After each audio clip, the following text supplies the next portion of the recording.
6.3. Why is it better to write the narrative that explains what is meant by a competency as a description of master-level performance? Wouldn't a dictionary definition work just as well? A definition provides a statement of the meaning of a word, phrase, or term, as in a dictionary entry. Although it may be useful to have a dictionary-like definition of a competency, what is really important is providing a description of what someone who is really good at performing this competency is likely to do. Tell me more. Let's take two examples of competencies that frequently appear in lists that predict success in an organization: accountability and teamwork.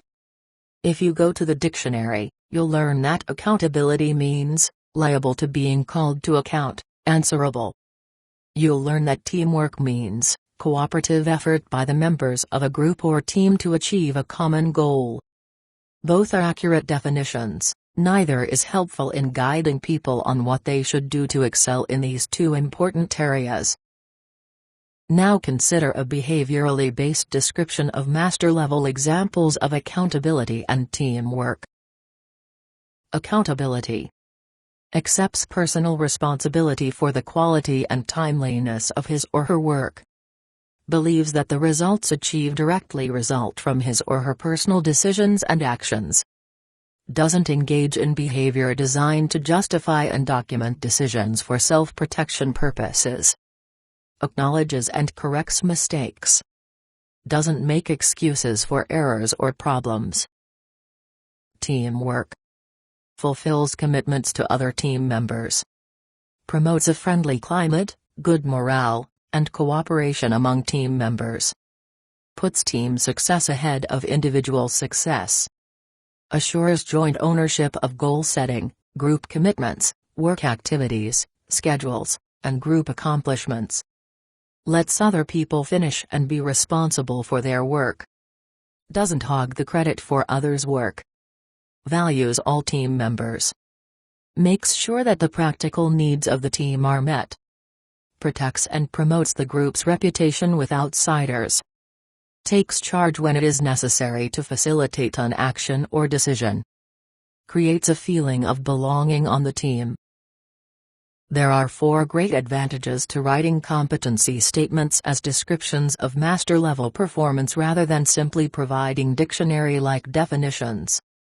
First, descriptions guide performance by making it easier for the individual to understand exactly what is expected in each of these areas. All Harry needs to do is to read the description of accountability or teamwork and he will know what the organization expects in this area. Second, it encourages development. By comparing one's current performance against the description of master-level performance, it allows individuals to see where they should be concentrating development efforts. Third, it facilitates accurate appraisal. If the competency statements are written as descriptions of master-level performance, and the rating scale provided is one of behavioral frequency, for example, regularly/frequently/sometimes/rarely, then it is easier for the appraiser to make an accurate assessment of the individual's performance in each competency area by describing how often the individual performed as a true master. The appraiser is not asked to make an absolute judgment about the goodness or badness of the employee's performance. Let's see. Was Fosdick fair, acceptable, or distinguished in his meeting of the accountability expectation? Instead, the appraiser is asked to describe how often Fosdick performed as a true master of accountability. Did he act this way regularly or just sometimes? That's an easier call for the appraiser to make. Finally, it eases difficult discussions. It is easier for the manager to talk about the need for one of his employees to perform more often at a mastery level than it is to bluntly assess her performance as unacceptable. For example, let's say that Mary is not doing a very good job of assuring high quality in her work.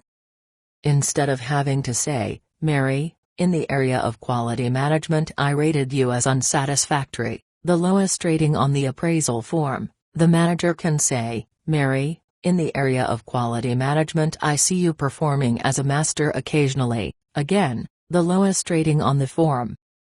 What do you need to do so that the next time we review your performance I'll be able to report that I see you performing as a master frequently or consistently?